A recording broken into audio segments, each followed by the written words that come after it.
All right, let's see if we are live here.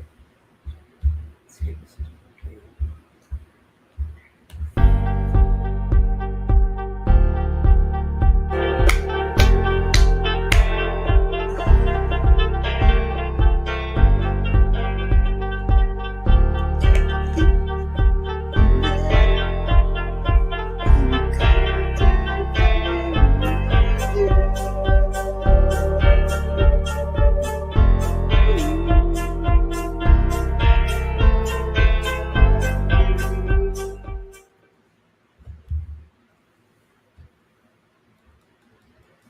All right, guys. Oh, there it is. We got the sound. Let's make sure that we can still hear. Okay, cool. All right. No. Hello, hello. Hello. I'm Megan. I'm Matt. And you are listening to The Night Night Hour. Sunday. Sunday Funday. Hello, guys. We're back. I hope you didn't forget about us. Don't you forget about me. Even though it's been a minute or two. It's been a minute. Well, you know, we had a couple weeks where we couldn't meet up with Jimmy and the gang.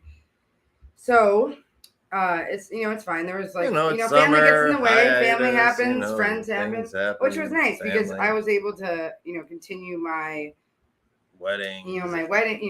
Not my hunting. wedding. So I was able to continue my DJ stuff and my seeing family and friends, which was really nice. Especially friends I haven't seen in like a year, maybe 3 years actually. Shout out to Yana, a team. I'm glad you're home safe and your kitties are found and you're doing good. They were actually performing for the first annual Uptown Rhythm Festival last Saturday. Yeah, very cool. Shout out to that. Show. Yeah, way to go. Yeah, awesome. So I definitely would like to I actually talked to like the people who were kind of like coordinating it, and they accept anyone. You have to be from Uptown Chicago. You could just be from anywhere. And I think one thing I have, I guess, with my issue as far as visual, if you guys have never been to Montrose Beach, it's like kind of near Montrose Beach on the park area, and there's this really cool tree. Like you kind of have to bend down to like towards like Simmons. It's like kind of on the edge of like Uptown, right? So there's this tree, this really beautiful tree, and then they kind of set up the stage there, and they had the sound people, which was great. They had a tent for the talent, which was awesome, so they could stay cool. Yeah, very cool. And then they didn't have food or drink, so people could bring in their foods or snacks, which was great because everyone has food. Snooks, bring them in. And everyone there looked like hippies as fuck, like hippies. Beatniks, like all the like, right? It was really, really, really, it was very safe. It was a very safe space. And then, we were loud enough that people started kind of walking up because everyone's at the beach, right? Well, who doesn't love live music and good shows and good, the only thing I think they should have done was that they should have put lights on as soon as it started to get dark. Because one of the entertainers was really dark-skinned black, and you couldn't really see him because it was so dark, and and his voice was beautiful. But they should do like a spotlight and maybe do projectors, well, like kind of going. Year one. I mean, I would love to be able to coordinate that. Year one. It's not. I don't think they should do any work. It was a suggestion, and I told the coordinator she thought it was a great idea. She's like, even twinkle lights, because I said it ties like the area together.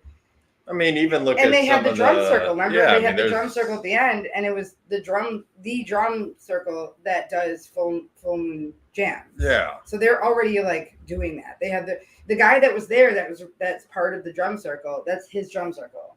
So he says his favorite thing about doing the full moon jams is that not only do you have people that are showing up because they go, but you have people that are just showing up because they hear sounds. They hear it.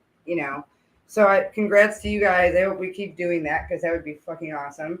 Yana actually performed to one of my old tracks that I curated back in 2019, and it was just a blessing. I think they have really given me more value to my curation part of music because I feel like I don't ever really mold into what I'm doing. I just do it because I want to do it, and I love doing it, and I'm lucky enough to be able to be talented enough to do it, which is great. My parents Break never the chains and My keep on parents changing. never said, "Oh, you can do anything." They say you can just do what you're good at. Just do what you're good at and stick with that. Don't they never said you can do everything, because it's like no, you can't. You can't possibly do anything. But on that note, welcome back, guys. And if you're new, I'm Megan, I'm Matt. and this is the Night Owl Chicago, an all-inclusive podcast that talks about music, art, and life, And everything in between. between. So let's cheers our beers, Matt. Cheers our beers. Cheers to you guys. Let's get into it. So what do you got, Matt? Any hot gossip, juicy gossip stories? Yeah, I thought I'd just kind of piggyback on what you were going to roll into this here Sunday. Speaking of roll. Do you guys rolls. like marijuana? I do. For weed? Introducing Smoke weed every day. Introducing 93 Boys. Who's the 93 Boys? Well, I will tell you. The 93 Boys, they are a oh yeah, I have it on my phone. They are a collective. They basically started becoming a collective of owners, investors that started their own cannabis brand, and they're all black, which is great. I think the farmers are probably black too.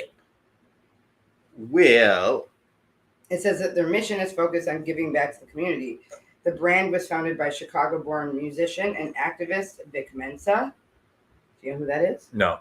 It says he had a vision of lifting up the neighborhoods around him, like the South Side, West Side, while lifting spirits across the state. The vision, paired with the heaviest, deadliest gas available anywhere, is what fuels 93 Boys today. So it's 93 Boys with a Z. I think if you look them up on Instagram, it's all one word. Just, the number 93, BOYZ. That's their Insta. So I told Matthew that my mom's friend, my mom was away and going to Niagara Falls. So I stayed in Palatine and watched her apartment, and her neighbor had, we had some weed. And so that was kind of where it came from. It came from Dispensary 33. They have 2 pre-rolls on the website. They don't have concentrates, vape pens, cartridges, edibles, anything like that. They just have 2 Jumpstart pre-roll joint, which is a sativa, at $19.99, which is, or actually $19. I don't even know if they actually tax it. Maybe no, you're looking at Dispensary 33. That's the nice thing about their site, is they include the tax when you are looking. It's probably $18.99 or something. No, it's 19 here. Then they have a Pit Stop pre-roll, which is a hybrid sativa indica blend, and it says no CBD is in any. I think it's interesting that you came back with this bit of information here, especially for those of our listeners here. We are in Illinois, very specifically.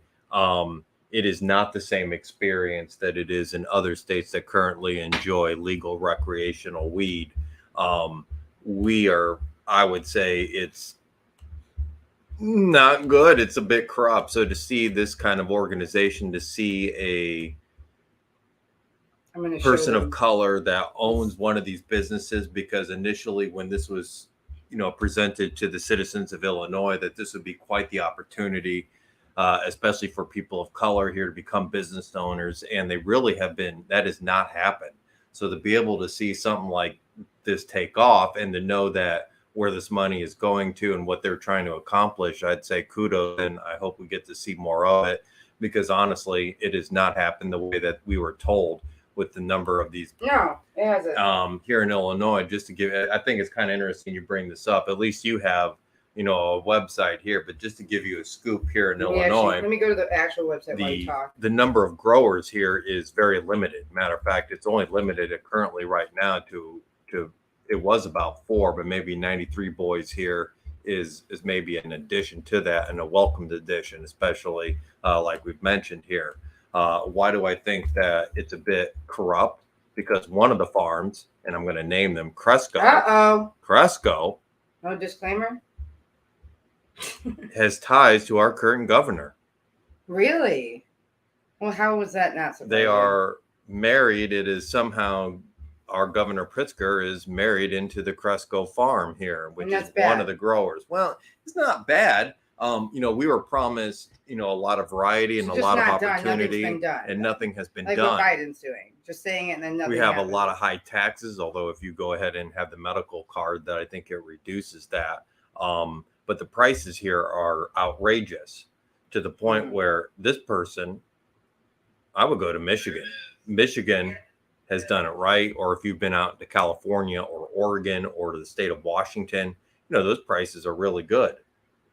They are not good in Illinois, very expensive. And again, that's partly because, again, like I said, they have limited who they have allowed. They've limited, again, the stores that are here. It is not, you remember when we were in Portland, you could trip and fall over the different stores that were open to this, that sold recreational they did it. medical. Weren't they the first? Or they were... That is not the case here at all in Illinois. So to be able to see something like this, I would say I'm willing to support this. Absolutely. And hopefully something does change. Or otherwise, I would say if you ever get a chance, go to Michigan. So it says Jumpstart. It says you can grab what you need to grab it. Are you grabbing it? No. Okay. It says when you're looking to accelerate your productivity, reach for the sativa leaning blend and strap in. Elevate your mental state, and gain the clarity and focus you need for the task at hand. So this literally means like you can get shit done with Jumpstart. Well, and it's a good wake and bake. I'm not going to necessarily get in, but there is some argument to say there's not really much of a difference. I can tell. I can tell. But there is a I have ADHD. Here. I can tell. I can tell. Like Indica they say, puts me to right? sleep. Put you in the couch, right? As I in the couch. So it says, however fast you're moving, this is for pit stop. Should always take a moment to relax, rest, and I like the names. They're really creative. It says this hybrid blend lets you take a beat while still keeping your energy up. So then it says burnout. Burnout says the indica. That's a good name. Our indica leaning blend is prime for those night and weekends when it's time to tune out, hit the couch, lock in, or vibe out. So if you're a high energy person and you need to turn the voices off, if you're tired here of Verona or Cresco or the farms or the opportunity that we've only had here, 93 Boys is something new, and I would look for them at your dispensaries. I think that these all have CBD, or no, not the Jumpstart and Pit Stop, but Burnout has CBD as well. So people sometimes prefer CBD over melatonin because melatonin and let's can give you like dreams. I said, let's support our communities. Those of you that definitely let's puff pass. Let's support. They partner with Safe Money Save Lives, a Chicago-based Native and Black-led non-for-profit advocating for sustainable change. Through this partnership, 93 Boys will sponsor initiatives aimed at prison reform and equity in the cannabis space. So that's their mission. So I put the website in the comments on our YouTube. So yeah, you guys should check them out. And I think it's really important to be able to support each other. You don't have to be black or brown to do this. You just have to smoke weed and you want to help people. And why not? That's what the weed business was basically created on. Rise Up Illinois Smokers. It was created on. Speaking of Rise Up, again, that's another one of those farms. So let's do 93 Boys. All right. So it says the next topic, if you guys missed it, Matthew missed it, but I watched it. So I'm sorry, Matthew, there might be some spoilers in here. That's okay. But I watched last night on Comedy Central the South Park 25th anniversary concert, and it was epic. This picture doesn't even do it justice. Really. Really, it doesn't. It says Matt Stone is on the left. Trey Parker performed original music from the iconic TV show South Park at South Park. The 25th anniversary. How fitting. Really. This is happening. The weed's happening. Art is coming back. What's going on, Matthew? What's going on? It says it was at the amphitheater in the Red Rocks on the 10th. In Morrison, Colorado, the night featured many of the cartoon's beloved characters, sets like rock bands and Primus and Ween, and surprise appearances by Rush and Governor Jared Polis. So I'll put the article in here, but I'm just going to talk about my perspective. If you don't know who their governor is, he is extremely progressive, and I might be wrong, but I think maybe we should look that up first before I say that. What? I thought he was gay. Who cares? It doesn't matter, but that's what I'm saying. He's what very makes you progressive. Think he's gay? I think he's come out as that because when, remember what Florida did with DeSantis and the "Don't Say Gay" bill. He came out strong against so that. it's not like ally. It's like Yeah, it's and like he's basically like, "Hey, Disney or maybe World, bi or remember whatever. when Disney World went against them?" He's like, "You can always come to Colorado because So he could just be queer as fuck. Yeah, in no, general. he seems he's a very cool governor. So that does He's not a surprise queer me governor. that he would take part in with South Park, which I mean, from my perspective, Matthew, it was epic. They all had their own instruments. There wasn't one electronic piece of equipment. I mean, everything was on amps. Yeah, sure, but like it was fucking so dope. Like it was like being in a jam band concert, and then plus South Park. I mean, it felt. And if you have anybody listening or has ever had a chance to go to the Red Rocks amphitheater there, it is just a beautiful setting. In my opinion, I think that they're going to put that South Park is going to come to an end, and they're just going to keep doing these. I think they're going to make them live now. I mean, why not? They could still do it, but maybe it would just be a summer thing that they do every year. It doesn't. I don't know if this would necessarily come back again. I don't know if they would come back. I mean, this was for 10 episodes. 10 so seasons? This was just in celebration of them being around. Was there also another motive for this, such as they were donating anything or money? It had surprise guest appearances: Geddy Lee and Alec Leifson, and Rush, Governor Jared Polis. I don't know. It says it was nothing short of epic. And an apparent for a milestone that creators admittedly never thought they'd reach. To be honest, I never thought designating August 10th there as South Park Day. That's amazing. Yeah, so like you're reading ahead, Matthew. It says, to be honest, I never thought they'd get on TV, let alone take over the world with it. Primus frontman Les Claypool told the Denver Post, and Stone agreed. We got to do 6 episodes after we made the pilot episodes, and it kind of didn't work. I really specifically remember that every script, when I was finished writing the script, I hole punched it and put it in notebooks. It's like forever I'll have these notebooks up on a shelf, these 6 scripts that will be so cool to have. And now it would be like 365 binders, so I stopped doing it. Like he still didn't stop. He stopped that late. Couldn't make the concert. No sweat. Filming of and so it says it's going to be again on the 13th. So yesterday it would have come out. And from I don't know then on Paramount Plus, if you don't know, the new home of South Park, which is so dumb. I don't want to get Paramount just to watch it. Man, it should be everywhere. So you guys can kind of see the visuals. They had lots of stuff on the rocks in the background, which I think they do for every concert.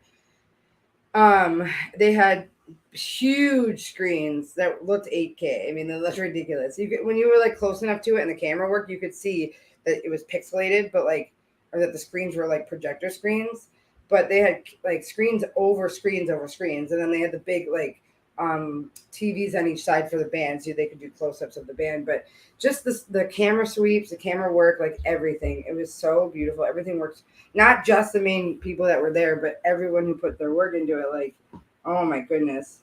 So yeah, I mean, I'll put the article in the comments. You guys can kind of read it for yourself, because it's kind of a docu article. The Denver Post wrote it first, and I think it's going to trickle down to other, magazine or newspaper websites. But okay, so this is like look at that screen. I mean, come on, that's a picture of a screen with moving parts, and it looks that good. I might be an idiot. I just think it looks great. I don't know. I mean, it was so great. And then they had like the people that did sound effects, like the women that did the choir or chorus. They were all wear something based on the theme, so they would constantly be changing the sets too. So like that's pretty impressive. So like sometimes they were wearing like flannels in the beginning of the show, and near the end they were wearing winter coats and a hat and stuff. And like everyone worked so hard on that. I mean, really, he said this is one of the most amazing moments of my life. Matt Stone is one of the most amazing moments of your life. Look at who's standing in front of you. It's Geddy and Alex. That's funny. So yeah. And I'm sure it'll probably rebroadcast on Comedy Central multiple times. So yeah, I would definitely check this out. Whether even if you're not necessarily a fan of it, it looks pretty cool. If you're a fan of some of those musicians there, as far as Primus, like Les Claypool on the bass there, or Rush. Absolutely. So now we have someone a little dark here. Getting into We're taking a turn. So brace We're yourself, taking a kiddies. turn. Go get a snack or a shot or something. Let's have another cheers. For me, it's happy news, but whatever. No, never take light in somebody's demise like that. I won't, but you know, I mean, when you be sad if Charlie Sheen died, no. I'm not like happy. I'm just like relieved because like Olivia Newton-John died. No. We had two other people die within like the last 2 months. It would indicate that these people meant something within your life. To say that you had those kind of thought-provoking thoughts on their demise or their end or their anything. They didn't mean anything. I have no thoughts on this other than, you know, again, foolishly or whatever you want to say, somebody has ended their life early or earlier than maybe it was expected. Her fault. She drank and drove. Very bad. Like she was fucking. I am just grateful for the fact that no one else was hurt, injured. I mean, when people were in the house, like I don't. So it says that she's okay. So if you guys didn't know, Anne Heche is a celebrity. I don't know what the fuck she does. Matthew can fill in the blanks, but she went out with Ellen DeGeneres, pretty much right after Ellen came out, which was really really vulnerable time for anyone who's gay or queer to come out because. Now you're in love. Yes, to think about someone else. You remember that there in the 90s, it was unheard of. Yeah, her network disowned her because she was gay. She had a TV series, and she came out shortly thereafter. Yeah, and they pretty much ended it. Yeah, and then she had and then this was before her show too. This is before her show. Yeah, she was still appearing in other shows as a guest. Like she was still acting. And now look at where. And then I don't know what has happened between then and now. I don't know. Matthew said she dated Coleman LaFoon, I guess, or was with him. Well, if you don't remember, she kind of felt then confused. She wasn't sure if she was a lesbian. She knew she was just scared. She was just scared. Maybe that's why she drank. And I think if you've taken a look, you would understand she was just very confused her entire life and never understood who she was or comfortable with who she was. And the good thing out of all of this is that she's giving her organs to someone. Someone's getting her organs. So they put her they're on the list to get a celebrity's organ. So, I'm hoping they won't give her the liver because she's an alcoholic. But, I never knew if you could even still give your organs when you're in a coma. For some reason, I thought like you couldn't give any, like your body's not working anymore. Well, they're still functioning. They're still functioning. They're just not turned on. They're like plugged in, but they're not turned on. Does that make sense? So. That makes sense to me. No one has heard, obviously, the news here. So talk about what happened recently. Because I'll show the video. I'm going to show the YouTube video. There is live video of her, and apparently the day of or the morning of, she was on, either her own channel or she was TikToking. I don't know what she was doing, but she was basically indicating that she probably had things in her system. And then a short time after getting off of that, is it TikTok? Or within something like that, you see this. Somebody had filmed it. It was either from like the Ring. So she's died. She's dead already. Yeah, she passed. So they took her off life support. She basically was like very drunk, and no one actually stopped her because she had this interview. She was like, or she wasn't an interview, but she was talking to people. I can't find the one. They probably removed it because there was a video of. You said there was one of her being drunk. Was she talking to paparazzi? No, she was just on her own. Oh, and they removed that. They removed it. It's not there. That. Yeah. They don't want you to see that. Well, let's see if I can do paparazzi. Because. No, what is available is obviously the Ring video that shows her flying past at an extreme rate of speed. Look at how bad she looks just a year ago. She looks awful. Like, look at this. I'm not making fun. I'm just saying, like, observation. All right, we're having a little question and answer period on Better Together with Ann and Heather. Here we go. All right. These are questions that have come up because we had our little chit chat about Ellen the other day. Well, let's just be honest. I've never been asked any questions about my time then or my time now until now. So this is a very unique moment for me where I'm grateful that people are curious. I'm grateful to you, Perez, for doing this because what it does is bring me into a place that is comfortable in its truth, but uncomfortable in its vulnerability because I've never been asked these questions before. And I've always wondered if there would come a moment. And now is the moment, and I'm appreciative. So I will answer as honestly as I can and also say. She looks terrible. She looks tired. She's only 52 in this. I mean, I don't know. I mean, she looks like she's really scared. Like there's something That I am her. digesting the fact that this door has opened to me for the first time. And it's a vulnerable feeling. So a lot is being unpacked, as you've said. And so I want to be delicate in my answer and also let everyone know that I'm not here to do any Ellen bashing. I am here to speak the truth about a time that happened that's important to know. Okay. Question. Did you ever try to reach out and make peace with Ellen?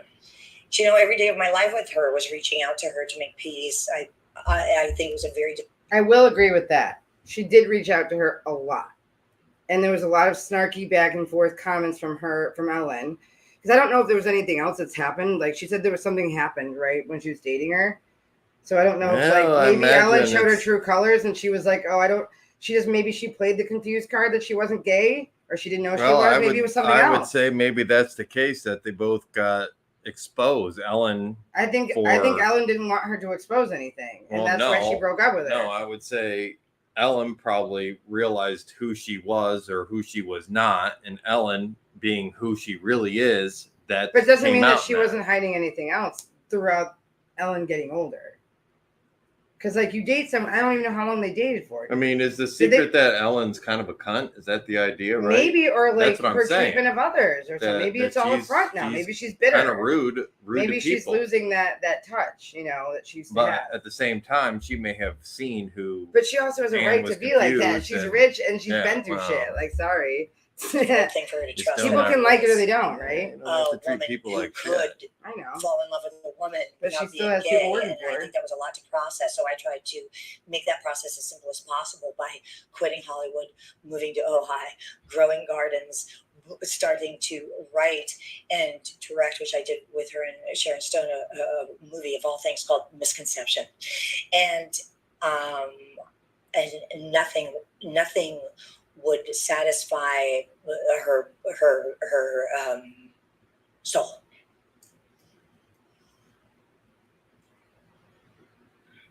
Rumors Ellen was far from nice were out there for years. What was your reaction to the toxic workplace controversy?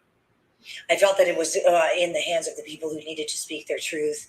I hadn't spoken to Ellen in years. Gordon, again, this was a year ago. So remember when that all came out about the workplace? Yeah, it came out during the pandemic, especially during the pandemic. And then Heisha said that she'd seen that already before. Yeah, but it looks like she's going to take the high road on this question. Not saying anything. Not saying anything. Are being told. Yeah, she's like, no comment. Did the stuff about her being emotionally abusive to her staff ring true to you? Emotionally abusive is a container for our actions that we've not healed, and unfortunately, okay, I am an asshole because she's like, and Asia's got it. She's got it this time.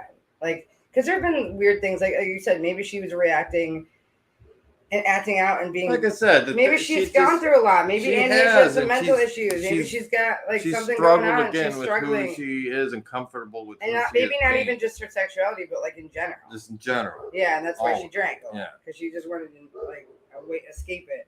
Sorry if you guys are those stupid dogs outside, but anyway, so like, so yeah, I mean, pain comes from pain, and you could reflect that or project that onto someone else, even if they don't deserve it. I mean, I'm all for like, you can act how you want.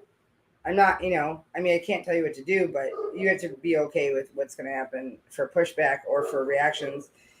I think responding is better than reacting because you have time to think about what you're going to say or do, and that doesn't make too big of a wave, But she's taken the high road. Abusive environment was something that I understood. Yeah. When did you know you needed to break things off with Ellen?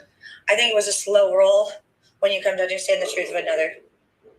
I wanted desperately to have that relationship be the love of my life. That was my Cinderella story.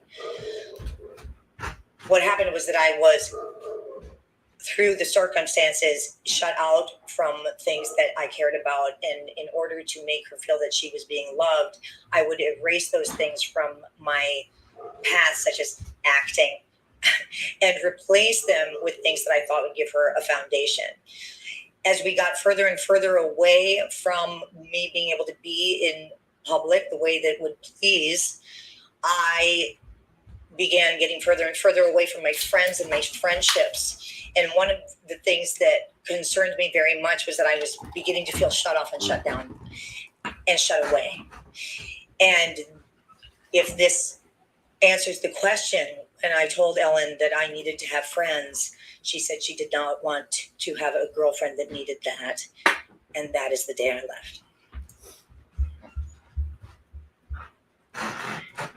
You stood by. Jerome, I'm gonna repeat this because you left. So let me play this for you. To have a girlfriend that needed. I told Ellen that I needed to have friends. She said she did not want to. So basically, what she's saying is Ellen abused her emotionally. That's what she's saying. Or psychologically, I guess would be more the controlling aspect. The She was controlling. Yeah, the emotional part is just like gaslighting and shit. But the psychology is, you isolate and keep them in a little bubble and don't let them interact with anyone. And he's just a celebrity. She was a celebrity before she met Ellen. That's not fair. You don't do that, especially with celebrities. They need to go out and about. They need to have friends. They need to leave the house for a bit. They need to have, like Johnny Depp did the same thing, and Amber Heard did not like it. She did not want him to work. She didn't want him to leave. She wanted to go everywhere with him because she wanted to keep an eye on him. It wasn't about, oh, I love you. It was like, no, I control you. It's a case of a controlling relationship in the public spotlight. And Haitia's had abuse. She's had issues. Like people that know that and they treat you like that, that means that they want to hurt you. Because they know that you've been treated like that in the past. You're like, oh, I don't give a fuck. I'm that is the day I left. Or use it. You stood by Ellen at such a tough time. After everything, do you wish you never supported her? I wish I supported her bigger, stronger, better, greater. I was given an opportunity to speak on the steps in Washington at the Gay March on Washington and stand up for what I believe is our right to love without gender. And this is something that I wished that I could continue to say for the last 20 years by her side, on her arm, and I realized that she did not believe the same. All right. Well, there you have it, guys. That was a year before she died. So they're saying that she's donating her organs to a recipient. I'm not going to go into like the deep dive of who it is and all of that. I mean, I'm an asshole. I just always thought she was like, just like that. But there's so much more depth to her. Humans are complex creatures. I take what I said back. She's very similar to people I talk to every day. Like as far as how her mentality is and how she responds maturely to gossip and hearsay and I'd say enough to also connect the dots and say, well, I didn't say that, but you did. But yeah, maybe there's some. Yeah, she was genuine. Like I said, she was genuine. She was genuine in understanding where her struggles were, and she was real about that. Yeah, so I think that that's a really great idea that she did that interview. I'm not going to show. I mean, now I just feel bad. I don't think I even want to show that video because of her. It's so nerve-wracking and kind of scary, and it really just kind of shows like this weird thing about how mental illness obviously can control your life. It can be from internally. Like euphoria, where it's more like being born, or the other extreme of like severe psychological, emotional, physical, or all of those. Abuse to yourself or others or whatever, and then using the substances to try to correct or stabilize or hide with, and not take care of it. So like, or even if you get therapy, you can have therapy your whole life and still be fucked up or whatever. I mean, it's still. Sometimes you even have to go to the right therapist. Like it's a lot. So yeah, you guys, I know we ended on a sad note, but did you have anything else you want to talk about? Maybe to at least get this back up into and back up into a stratosphere, maybe that isn't necessarily positive, but more creepy. Far as maybe even in the lines of a what you watch, and maybe that's a good thing to kind of end on here. I have started to watch a series, although it dates back to 2017 on the History Channel about a certain theory regarding Jack the Ripper. Damn. Okay. And the ties, I guess that's maybe a good way to end this, right? Because you started with something Chicago based. Let's Oh, of end this with course. something Chicago based. So currently playing on Hulu and the History Channel is called American Ripper. It explores the idea or the possibility that one Henry Holmes or Henry H. Holmes or H.H. All right, we're having a- Holmes. If you do not know who that is, he is one of America's most infamous and first documented serial killers. He had a murder house here on the south side of Chicago. Damn. And the theory is that he was Jack the Ripper. Damn. So I'm a few episodes in, and they go from the fact that his great grandson is part of this investigation, and he's looking into this theory which he believes, and this grandson is basically trying to look at evidence and say this proves it, this proves it. The way I watch it is, does this evidence disprove, can it prove the fact that he was not him? And so far it's been interesting. I would say there's a possibility, if not a real possibility, that they could be right.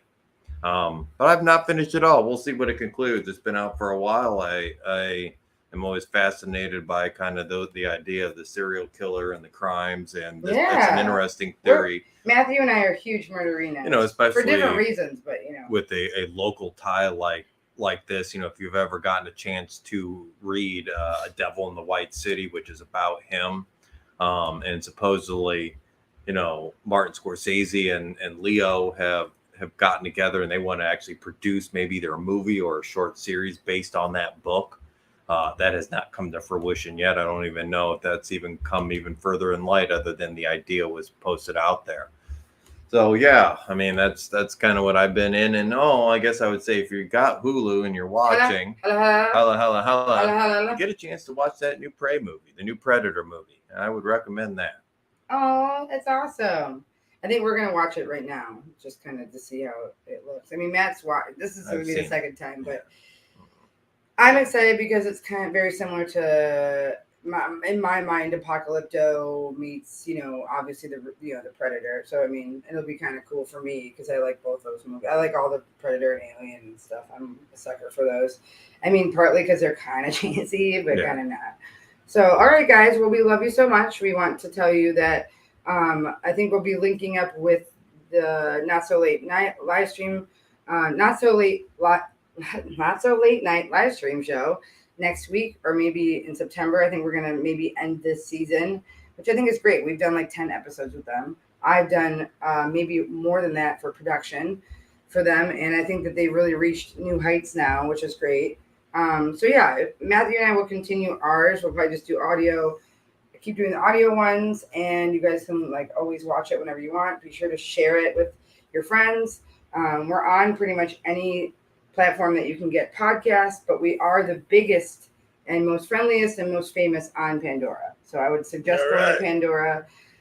It's free to sign up, and if not, you guys can go to our WordPress. The WordPress is it's actually has links to our podcast, which goes to our Anchor one, which is free. And what else? Email us if you guys have stories, if you have topics you want us to talk about. Our email is thenightowl.chicago@gmail.com. You can be anonymous or not. And then check out our Facebook, Insta, and Twitch, and YouTube. I think that's about it. We're everywhere. We're everywhere. Just always type in The Night Owl Chicago, because there is another Night Owl podcast. We're the Chicago one. We're Chicago. We're the cooler. We're the cooler. We're everything in between. So we're sounding off. I'm Megan. I'm Matt. And you're listening to The Night Owl. Yeah.